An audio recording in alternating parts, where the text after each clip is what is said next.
दूसरा विवाह जामवंत की पुत्री जामवंती से हुआ।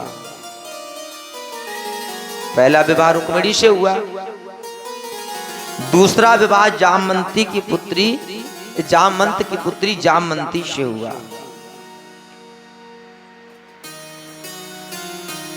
एक कल्पना करिएगा आप, जामवंत थे कौन? भालू थे कि नहीं थे? रीछ थे? नहीं याद है? सुंदरकांड सुना होगा, जामवंत के वचन सुहाए हैं। तो जामवंत है रीछ। अच्छा, रीछ की बिटिया कैसी होगी? आपके जैसी होगी क्या? रीछ की बिटिया भी तो रीछनी जैसी होगी, और रीछनी से विवाह हुआ है भगवान का। कायमित तुम्हारे लिए कोई रीछनी आए, शादी करोगे? मान लो अगर ना हुआ हो, जैसे हमारे पंडित जी हैं, इनका विवाह नहीं हुआ, अब इनसे कहें चलो रीछनी के साथ विवाह करवाएं, करेंगे? नहीं करेंगे। अच्छा, इनकी कोई जय नहीं बोलता है, और मेरे कृष्ण कन्हैया लाल की जय पूरी दुनिया बोलती। क्यों? यही अंतर आप में और उनमें है।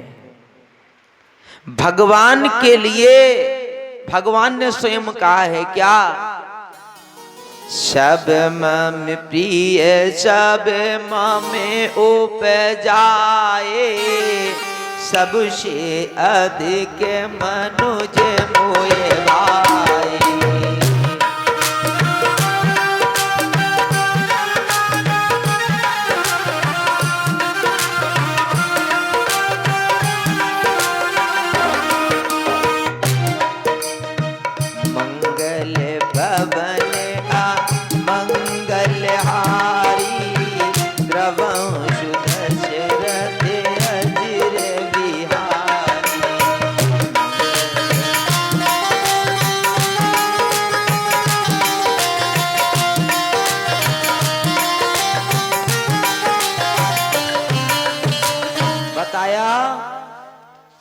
कि सब मम प्रिय सब मम उपजाए, सबको हमने ही बनाया है और सब हमारे प्रिय हैं, लेकिन उनमें सबसे अधिक मनुष्य ही प्यारा क्यों है?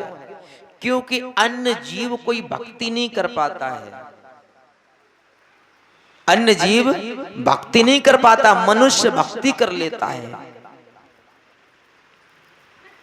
अब प्रसंग वो सुनो कि रीछनी के साथ विवाह क्यों किया, क्या कारण रहा होगा। तो एक राजा है प्रसेनजित, बहुत ही अच्छे राजा हैं। इनके पास एक बहुत सुंदर मणि है। एक बार भगवान श्री कृष्ण के परिवार के लोग इनके आवास पर गए, राजमहलों में गए। उस मणि को देख करके ऐसा लगा कि अगर ये मणि भगवान श्री कृष्ण के पास होती द्वारिका में तो कितनी अच्छी बात रहती। फलस्वरूप उनसे निवेदन किया तो भगवान ने, जो प्रसेनजित राजा है, उन्होंने इस प्रस्ताव को स्वीकार नहीं किया। भाई अपनी वस्तु है, अपनी वस्तु है, क्यों कोई किसी को दे देगा। जब वो नहीं किया, प्रस्ताव स्वीकार नहीं किया, तो हुआ कुछ ऐसा। एक बार इसका एक भाई है सत्राजित, तो राजा प्रसेनजित एक बार जंगलों में किसी कारण बस गया होगा, शिकार इत्यादि किसी कारण, तो वहां पर किसी शेर ने इनका शिकार कर लिया। किनका? प्रसेनजित का। मतलब मार के खा गए। मणि थी, मणि क्यों खाएगा वो? भाई कोई धातु है, धातु क्यों कोई खाने की वस्तु है नहीं, तो मणि वहीं पर पड़ी रही। और वहां पर जामवंत जी जो रीछ के रूप में थे, वो वहां पर कहीं भ्रमण कर रहे थे। वहां पर जब निकले तो उन्होंने वो मणि को चमकते हुए देखा और समझे कि किसी राजा या किसी जीव का यहाँ पर शिकार किसी हिंसक जीव ने किया है। फलस्वरूप ये जो शेष हड्डी वड्डी वगैरह पड़ी हैं, वो मड़ी चमक रही थी। इनकी एक बेटी है जामवंती, जो रीछनी है। अमित, तुमने कथा सुनी होगी लेकिन ये कथा नहीं सुनी होगी, पक्का नहीं सुनी होगी। सुनी हो तो बताओ, नहीं सुनी होगी। बैठे रहो, भाई देखो तुम कितनी कथाएं सुनाए आज हम तुम्हें। उन्होंने सोचा कि ये सुंदर मड़ी चमक रही है, ना हो ये मड़ी हम ले जाएं अपने घर में, तो मेरे घर में उजाला भी होगा और मेरी बेटी खेलती रहेगी। ये रीछनी वो मड़ी लेकर के अपने घर पहुंचे। अच्छा, इधर पूरे संसार में तहलका मच गया। जो प्रसेनजित के मंत्री इत्यादि थे, जब प्रसेनजित मारे गए, किसी शेर ने उनका शिकार कर लिया, तो इन लोगों को ये डाउट हुआ, ये शक हुआ कि निश्चित रूप से भगवान कन्हैया के ही परिवार वालों ने या कृष्ण भगवान ने ही मड़ी के लालच में हमारे भाई का वध कर दिया, हमारे राजा का वध कर दिया है। खैर ढूंढते रहे, यद्यपि वो मिले नहीं, क्योंकि जंगल में उनका शिकार हुआ है, क्या किया जाए। तो हमारे प्रसेनजित राजा जब मारे गए तो ये घटना रही। गुप्तचरों ने जाकर के द्वारिका में सूचना दी कि हे भगवान कृष्ण, आपके संसार में कुछ लोग अपयश फैला रहे हैं। बोले कैसा अपयश? बताया, अपयश ये कि तुम्हारे नाम पर कलंक लगाया जा रहा है। बोले तुमने उन प्रसेनजित राजा को वध कर दिया है, मार दिया है मड़ी के लालच में। भगवान ने कहा कि हम ऐसा क्यों करेंगे? तो भगवान ने सेना सजाई, कुछ लोगों को लिया और भ्रमण करते हुए उसी जंगल में पहुंचे। कहां पहुंचे? नहीं, भगवान ने ऐसी लीला की कि ढूंढ रहे हो। अचानक, मतलब भगवान तो सब जानते हैं, अचानक उसी मार्ग में जब पहुंचे, कौन? हमारे कृष्ण भगवान जी। तो सोचा कि एक गुफा दिखाई दी, सब लोगों को प्यास लगी कि चलो इस गुफा के पास रुकते हैं, कुछ जलपान करते हैं। जलपान करने के चक्कर में तलाश किया तो उस गुफा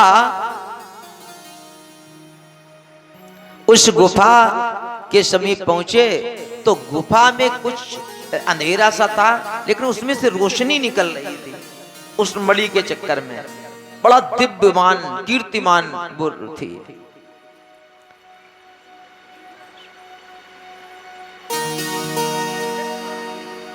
यहीं चढ़ा दो, चाहे राधा जी को चढ़ा दो, वो बाद में करना, अभी अवसर देंगे हम। चढ़ा दो भगवान को। बहुत ही सुंदर, बड़े क्या मैं बताऊं, बड़ा सुंदर कथा है, आप ध्यान से सुनिएगा। तो मंत्रियों ने कहा, उनके सैनिकों ने भगवान कन्हैया के, बोले इस गुफा में बड़ा प्रकाश आ रहा है ना, वो चल करके देखते हैं कि चलो। तो देखने के लिए जब वो गए तो देखते क्या है कि उसमें एक लड़की है, लड़की नहीं मतलब वो रीछनी, वो उस कहीं इधर से कहीं उधर से हाथों से उठा के रख रही है।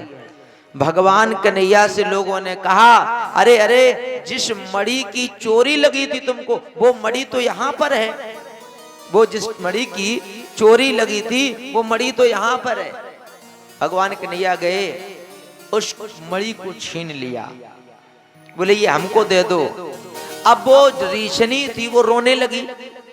भाई जैसे किसी बच्चे से कोई खिलौना छुटा लो तो रोएगा निश्चित रूप से, वो रोने लगी। जामवंत के कानों में आज आवाज पड़ी, हमारे होते हुए हमारी बेटी की आंखों में आंसू कौन है? भगवान कन्हैया ने कहा, मैं हूं।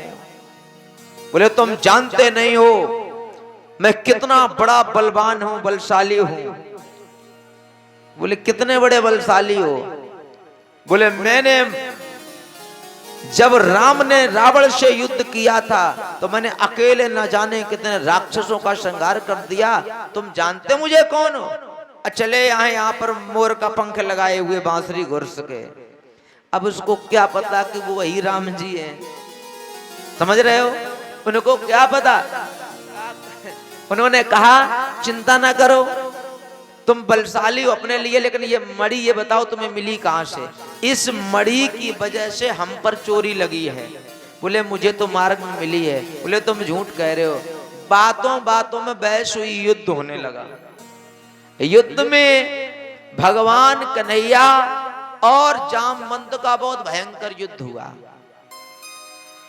अंत में जामवंत जो आज तक कभी हारे नहीं, वो आज पराजित हो गए।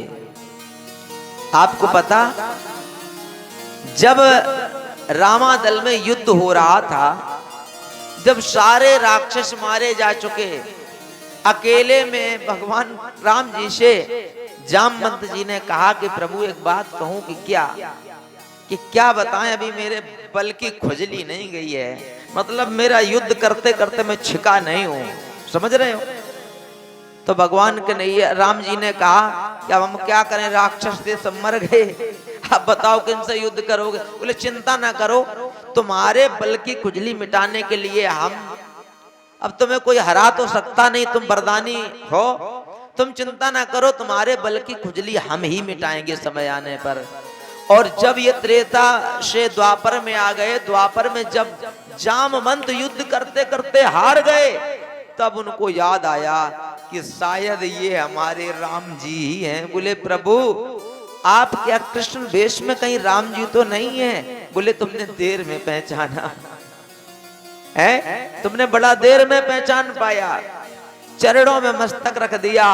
बोले महाराज इस मणि का हम क्या करेंगे? या लो मणि और मणि बाली को भी, मतलब जो खेल रही थी उसको भी ले जाओ, मैं तो अब बूढ़ा हो चुका हूं, हमारे सामर्थ्य नहीं है, और मैं अपनी बेटी को ऐसे ही पावन चरणों में भेंट करना, कल संसार का किसको हम अपनी बेटी भेंट करें? आप जैसा कोई और नहीं होगा, आप ही केवल पतित पावन हैं, मैं आपको ही अपनी बेटी समर्पित करना चाहता हूं। अच्छा तुम बताओ, भगवान ने सबको बनाया है, तो स्त्री पुरुष का या जीव जंतुओं का भेद कैसा? कैसा भेद? कोई भेद नहीं। फलस्वरूप भगवान श्री श्याम सुंदर ने कहा जो आज्ञा, मणि को ले लिया और मणि वाले यानी कि उस बेटी को भी ले लिया, इन्होंने कन्या ध्यान कर दिया। अब मामला बड़ा अजीब, अब ये है रीछनी। सुनो, अगर तुम ऐसी कथा लगातार करवाओ, मैं कसम से बता रहे हैं, 1 महीना छोड़ो 2-4 महीना भी अगर कथा चले तब भी पूरी नहीं होगी और तुम उठने का मन नहीं करोगे। अच्छा तुम बताओ, ये कथा सुनकर के आनंद आ रहा है? अभी और सुनो। लेके चले एक बढ़िया सी बाजार से कहीं से चुनरी खरीद ली और चले, तो अब वो रीछनी कहती है कि प्रभु श्याम सुंदर एक बात बताओ, आप तो पुरुष हैं, मैं एक पशु हूं, रीछनी हूं, आपके साथ मेरा विवाह तो हो गया, लेकिन आपके द्वारिका में हम चलेंगे, लोग मेरा मजाक उड़ाएंगे, उड़ाएंगे कि नहीं उड़ाएंगे? क्या करें हम? बोले चिंता न करो, हम उपाय बता रहे हैं। क्या उपाय है? बोले तुम ये लो, बढ़िया सी बहुत बड़ी चुनरी ली और कहा ये ओढ़ करके तुम पैरों से मतलब चारों पैरों से मत चलना, 2 पैरों से चलना। अच्छा रीछ में एक आदत होती, वो मनुष्य की तरह चल लेता है, ऐसा खड़ा होकर चल लेता है ना, देखा? ऐसे ही चलना। और जब हम अपने द्वारिका में पहुंचे, तुम्हारा स्वागत सम्मान होगा, सब होगा, लेकिन तुम अपना मुंह ना दिखाना किसी को, शरीर खुलना नहीं चाहिए। कहा ठीक है।